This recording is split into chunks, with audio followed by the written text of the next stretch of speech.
Eto mga boss, nagsimula na ang drama dito nga sa Miami Heat, lalong-lalo na mga boss dito para sa kanilang star player na si Jimmy Butler. Ngayon matapos na mag-cause ng detrimental dito nga ni Jimmy Butler mga boss dito para sa team ng Miami Heat. Silang linggo na rin kasi mga boss no, nagpaparinig itong si Jimmy Butler na gusto niya nang umalis dito nga para sa team ng Miami Heat. Ano nga ba mga boss ang ginawang resolusyon dyan ng Miami Heat at saan nga ba gusto lumipat dito ni Jimmy Butler? Tara't pag-usapan natin yan.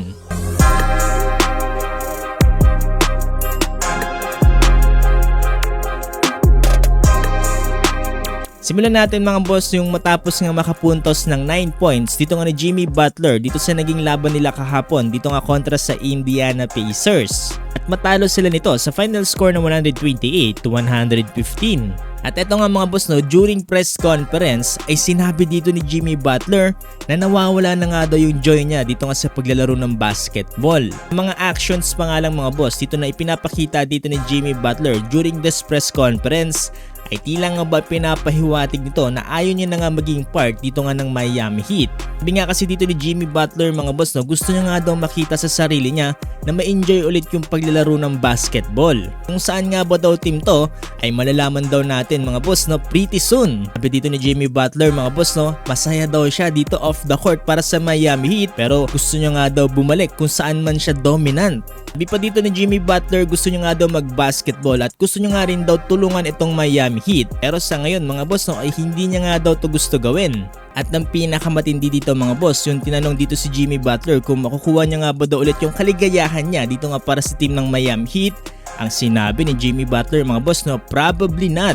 Isa lang ang ibig sabihin nito mga boss na talagang wala ng intensyon etong si Jimmy Butler na maglaro pa dito para sa Miami Heat at magtagal pa para dito sa team na to. Kaya eto mga boss no, ayon sa mga sources na nagsabi dito nga para kay Shams Charania na itong si Jimmy Butler nga daw mga boss no ay hindi nga daw ginagawa ang kanyang very best para nga dito sa Miami Heat. Ito ngayon matapos mag-commit lamang dito ni Jimmy Butler ng 5 shots in 25 minutes and scored 9 points dito nga sa naging laban nila kontra sa Pacers. Kaya ngayon mga boss no ay naglabas na ng official statement etong Miami Heat tungkol nga dito sa issue ni Jimmy Butler at dahil nga dyan ay sinuspend nila ito ng 7 games for multiple instances mga boss na nagko-conduct ng detrimental to the team. Dahil nga daw sa mga actions na ginagawa nito ni Jimmy Butler at sa mga statements na nilalabas na sa media. Kaya ayon nga mismo mga boss dito nga sa management ng Miami Heat, makikinig na sila ngayon dito nga sa mga offers. Ito ngayon matapos silang maglabas mga boss nitong nakarang linggo lamang